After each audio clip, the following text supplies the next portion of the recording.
انتصار، الست اللي ملامحها تشبه لكل ست مصريه بنقابلها في السوق، في المواصلات، او حتى واحنا بنبص في المرايه. مشوارها ما كانش مفروش بالورود، ده كان عامل زي البحر بتاع اسكندريه، شويه هادي وصافي وشويه عالي وبيموج ومحدش يقدر يقف قدامه. من وقفه مسرح الجامعه لخناقات نفسنا، ومن ضحكه سميحه شباشب لوجع اخلاص كابوريا، ومن لقب المطلقه في الحقيقه للنجمه اللي بتخطف الكاميرا في 4 مشاهد بس وتخلي الكل ينسى البطل. دي حكايه انتصار، الفنانه اللي عاشت 1000 حياه ودفعت ثمن شهرتها غالي، بس فضلت طول الوقت رقم صعب في معادله النجوميه. تعالوا نعرف ازاي رسميه ومصابرين قدرت ترجع تفرض سيطرتها من تاني وتثبت ان اللي عنده موهبه النفس بتاعه طويل.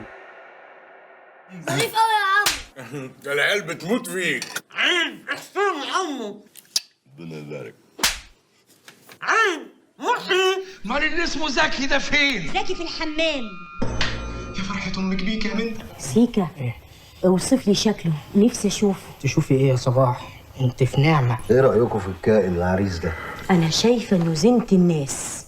انت بتشوفي اساسا. تقولي له انك انت متطلقه ولا ارمله، يمكن تصعبي عليه ويسيبك ويمشي وحياتنا بكره. خاف اقول له كده احسن يغتصبني. طب برضه ما تقولوش ان انا هنا لا يغتصبني كمان. عايزه يا حبيبتي. على فكره استني، انت بتتكلمي على الفقره دي ليه؟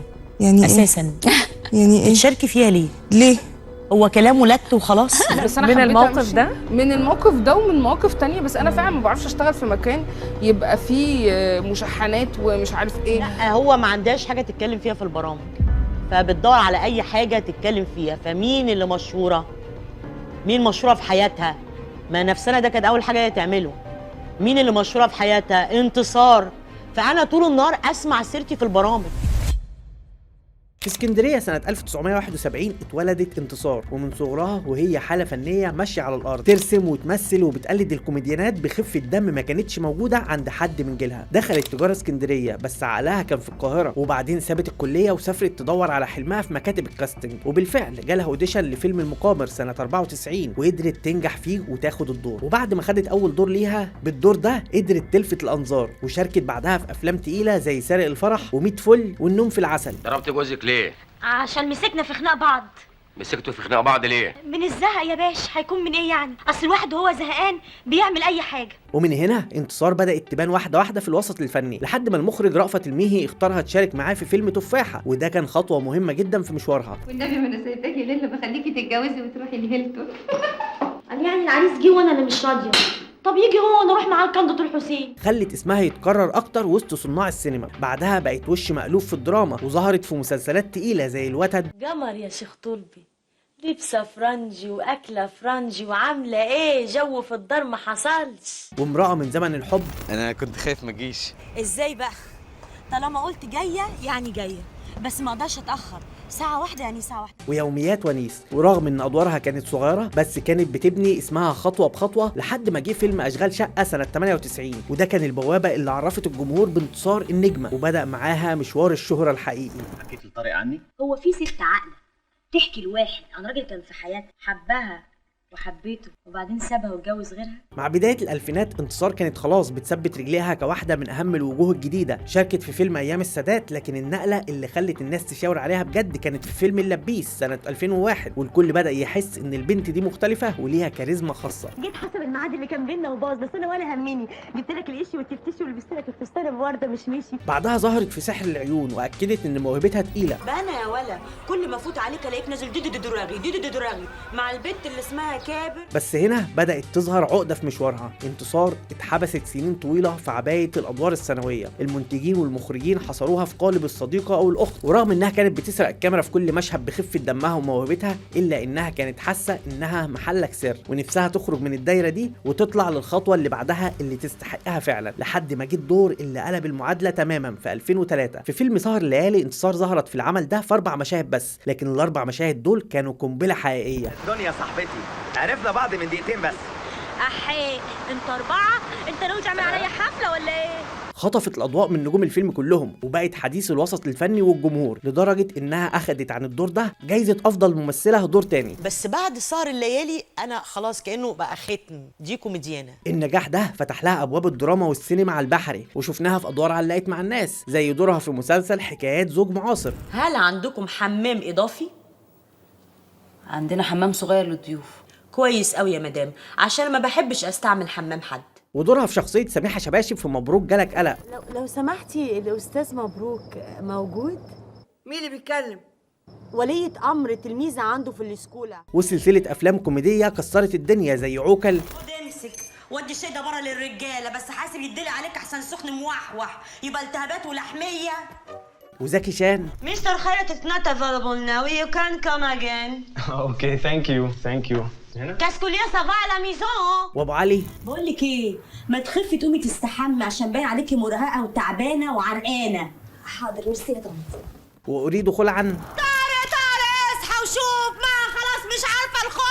واحلام عمرنا. وكمان مسلسل ساره. القاسم المشترك في كل الاعمال دي ان انتصار كانت هي البهارات اللي بتحل اي عمل. تظهر مشهد ولا اتنين تلاقي الناس بتضحك ومنبهره، ومشاهدها كانت بتتحول لترند حتى من قبل عصر السوشيال ميديا. وبعد اكتر من 15 سنه تعب ومحاولات عشان تبني اسمها، واول ما بدات تدوق طعم النجاح الحقيقي وتثبت رجليها كرقم واحد في الكوميديا، خبطت في الجانب المظلم للشهره وواجهت ازمه طلاقها اللي كانت ضريبه صعبه في وقت ذروه نجاحها. الناس دايما عينيها على الفنان في حاجتين بس، الشهره والفلوس، لكن قليل اللي بيبص على الجانب المستخبي او الوش التاني للحياه دي، حياه الفنان وتاثيرها على حياته الشخصيه. وده بالظبط اللي حصل مع انتصار. تعتبر نفسك ناجحه ولا فاشله؟ لا كزوجه فاشله طبعا. ليه؟ العيب في مين؟ فيكي ولا في الزوج؟ لا في الشغل، في نوعيه شغلي انا يخلي اي زوجه تبقى فاشله. في الوقت اللي كانت فيه مكسره الدنيا واعمالها مسمعه في كل حته، كانت عايشه حياه مزدوجه صعبه جدا. الصبح هي الام المطلقه اللي شايله مسؤوليه طفلين وبتحارب عشان تحافظ عليهم، وبالليل هي النجمه اللي الناس بتسقف لها في المسلسلات. كانت فتره ضغط عليها وقاسيه لحد ما جه الدور اللي قلب الموازين كلها. البدايه الحقيقيه اللي ثبتت رجليها كانت في اول سيت كوم حقيقي في مصر، راجل وست ستات. نمره واحد، تظبطي كلامك الدبش اللي طالع من بقك ده يا ماما. ايه؟ اتكلم انجليزي يعني؟ هو انت بتعرفي تتكلمي عربي يا ماما؟ المسلسل ده مش بس نجح، ده بقى علامه مسجله لدرجه ان الناس لسه لحد النهارده اول ما تشوفها تقول اهي دي بتاعت راجل وست ستات. لكن الغريب والذكي في انتصار انها بعد الكوميديا دي صدمت الكل بدور درامي تقيل في مسلسل يتربى في عزه. لا صغير ولسه صغير وهتفضل في نظري طول عمرك صغير. انا مش هسيبك تضيع نفسك مع الواد السو ده اللي اسمه لو عايز تشوف فعلا قدرات انتصار المرعبه لازم تشوف ادائها في المسلسل ده. قدرت تنجح في التراجيديا بنفس القوه والبراعه اللي نجحت بيها في الضحك، ومن غير ما تفقد ثقه الجمهور لحظه واحده. سنه ورا سنه انتصار اثبتت انها جوكر الدراما المصريه. في عائله مجنونه جدا قدمت كوميديا مختلفه خالص، وقدرت تستفز مشاعر الناس وتوصل الشخصيه بكل تفاصيلها. وفي 2009 دخلت مناطق اصعب من بعض في افلام زي ولاد العم. ست واطيه وعنصريه غريبه على فكره. الناس هنا مش كده. هروح بقى اجيب شويه ميه ابلع بيها العنصريه دي. وواحد صفر. مين دي سمعته نفسها؟ انا جنبي. وفيلم ايام صعبه. خريطه يا بيه كان وشه صحيح يخوف الجن، بس كان قلبه طيب قوي، ولو تعرف اللي بيه يصعب على الكافر. وده اكد انها بتقدر تتنقل بين الضحك والجد بمنتهى الخفه. حتى الدوبلاج ما سابتهوش، دخلت تجربه القبطان عزوز مع سامح حسين وسابت بصمه وصوتها الناس لسه فاكراه. ثانيا لازم تجيب لي موز عشان اعمل لك فخفخينه، عشان ست النايمين بتاعتك دي لقطتها كلها. ومن وقتها وانتصار بقت رقم مهم جدا في جيلها. والحقيقه ان انتصار عمرها ما جريت ورا وهم البطوله المطلقه ولا استعجلت النجوميه. انا نجمه في مكان، بطله في مكان. اصل انت الفيلم مش باسمك. طب ما يا فرحتي ان الفيلم يبقى باسم ابقى بطله وقاعده في البيت. كملت بعد كده رحلتها بتنوع مدهش ما بين قصه حب واللص والكتاب ولحد الكوميديا الشعبيه في الليمبي 8 جيجا. وانا بتمشى في الشانزليزيه لما كنت في باريس انا وجوزي، اول ما شفته ما استخسروش فيا، ارخص من مصر ب 29,000 جنيه تخيلي. وحتى لما جربت البطوله الثنائيه مع آسر ياسين في مسلسل البلطجي. لو حياه امك ما قصرت في ليلتك السوداء لبيتك في المستشفى.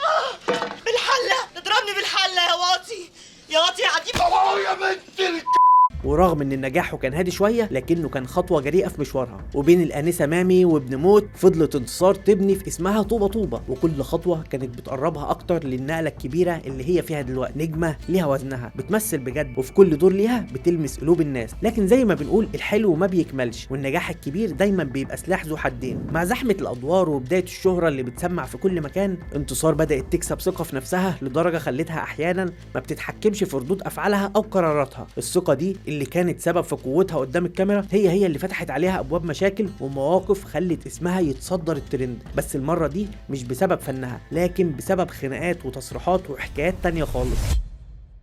في 2013 وفي وقت ما كانت مصر بتمر فيه بأزمات سياسية كبيرة، اسم انتصار اتصدر العناوين. الخبر اللي هز الدنيا وقتها كان القبض عليها في كمين وهي في حالة سكر ومعاها 3 أشخاص كويتيين. أيام قليلة وطلع قرار الإفراج عنها، وطلعت انتصار تدافع عن نفسها وتقول إن القصة كلها تلفيق من ضابط الكمين، وده بسبب الخلاف اللي حصل بينهم عشان رخصتها ما كانتش معاها. الحادثة دي رغم إنها عدت لكنها كانت مجرد شرارة لسلسلة أزمات طويلة انتصار حطت نفسها فيها. الغريب إن في نفس السنة دي كانت انتصار بتقدم أعظم أدوارها على الإطلاق في مسلسل ذات. في حد يسيب بناته عند ناس ما يعرفهمش؟ البنات يتخاف عليهم، البنات دول تفتحي عينيك عليهم كده. دور فوزية كان عبقري، لكن الظاهر إن شخصية الست المستوية اللي بنشوفها على الشاشة بدأت تتسرب لحياة انتصار الحقيقية، وبدأت الحكاية تتحول لصدمات ما بتخلصش، زي ما حصل بعد ما دخلت انتصار تجربة برنامج نفسنا، ورغم إن زود شعبيتها جدا إلا إنه كان ساحة حرب بينها وبين زمايلها، وشوفنا خناقاتها اللي ما كانتش بتخلص مع هيدي كرم وشيماء سيف. كل شويه تقولي اصل انا حاسه ان انت حاسه ايه، وبرده حلقه قبل كده قلت لي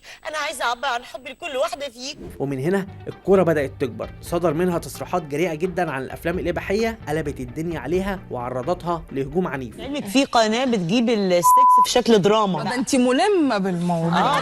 طب اتفرجي. وبعدها دخلت في صدام مع نيلي كريم وهجمتها، حتى اللقاء الخميسي ما سلمتش منها. لقاء كانت معايا في راجل وست ستات، كانت عندها كده، وعلى الجزء الثالث الرابع عالجت الموقف يعني. لدرجة إنها وصلت لتصريحات غريبة ومثيرة للجدل بخصوص بنتها ودخولها مجال التمثيل. فعلا قلتي ما عنديش مانع ان شايستا لما تعمل دور في بوسه انها تتبس. والله انا سالوني عليها لو طلعت بقت ممثله وكبرت، لو في دور تتبس فيه هتخليها تتبس. طبعا لما تتبس هتبقى عندها 25 سنه، فقلت لهم هل لما هي تبقى في السن ده ومتجوزه انا هحكم عليها في نوعيه الادوار اللي هتختارها؟ كمان في مرة اتخانقت مع المخرجة كاملة أبو ذكري على كوبري قصر النيل. كلمه منها كلمه مني. خلي بالك انا واقفه لوحدي في الشارع انا وهي في شارع قصر النيل الساعه 6 الصبح لوحدنا، كان يوم جمعه الدنيا اجازه، فتخيلي ده الحوار اللي في الشارع. شخصية انتصار الهجومية كانت هي العقبة وفي نفس الوقت الوقود لموهبتها، فبقينا نشوفها أقوى وأشرس في أدوارها زي ما حصل في ولي العهد وأستاذ ورئيس قسم، لحد ما وصلت لمحطة ليالي أوجيني. لا من وراك ولا من قدامك، انا مش عيله صغيره يضحك عليها، ولا هو راجل ناقص يتخاف منه. يا بنت انا بعززك عليه.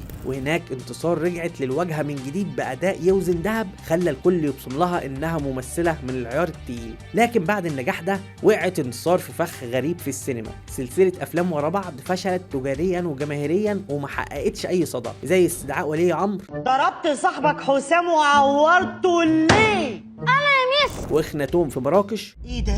والمصحف منى. انت لسه هتشرح؟ انت فاكر نفسك ايه؟ وكمان تشينج. وأسوار عالية.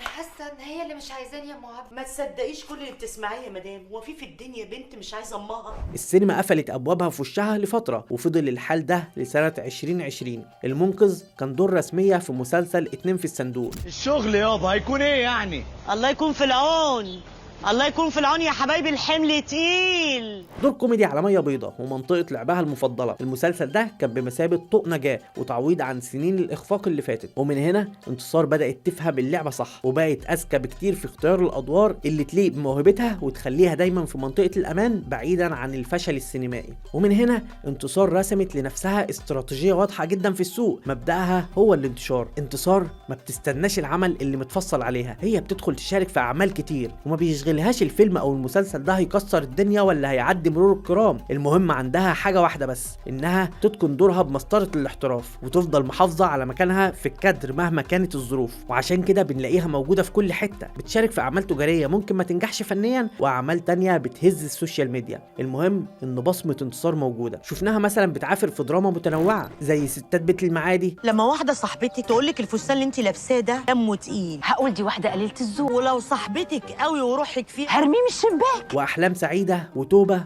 توبه ده برقبتكم كلكم، انا شايفاه في ضلمه عينيا بقلبي مش بعينيكم يا اللي ما بتشوفوش غير المصلحه. وضرب نار. خلصت لك المشاوير كلها يا سيدي، الموافقات اللي كانت مغلباه اهي.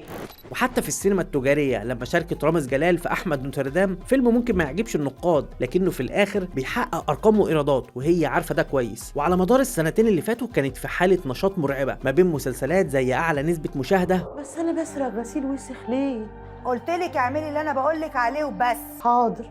واشغال شقه اللي عملت فيه دور المصابرين اللي كان حاجه تانية خالص، ورغم انها كانت ضيف الشرف الا ان انتصار كانت ترند طول المسلسل. ايوه بنت العيد، ما انت ليه مش مصدقاني؟ قولي لها تحلف، هاتي لها مصحف وقولي لها تحلف ان كانت السلسله ذهب ولا مش ذهب. صابرين مبروم. ولحد دلوقتي كوميكس الفيسبوك ما بتخلاش من مشهدها في المسلسل ده، وكمان المعلم ومطعم الحبايب وحكايات جروب المامز وعودة الاب الضال، وفي السينما بافلام زي انا وابن خالتي وساعة اجابة، ووصولا لاعمالها الجديدة في 2025 و2026 زي 80 باكو واخر رجل في العالم وقهوة المحطة ونغاب القط وولد بنت شايب. اما في رمضان فانتصار حرفيا محتل الشاشة ب3 اعمال مختلفة، اهمهم شخصية المعلمة المز في علي كلاي. طلعتي خطفت رجالة يا كهينة يا لئيمة. اما الواد ده هتيجي ومعاها فخر الدلتا. انت بارد كده ليه يالا؟ انت كلح كده ليه يالا؟ اتكل على الله على بلدكم يلا، مالكش سكن عندي. لا صلي على النبي. مالوش سكن عندي. كمان مسلسل الكينج مع محمد عادل امام. جرى عين امك، انت هتغني راب؟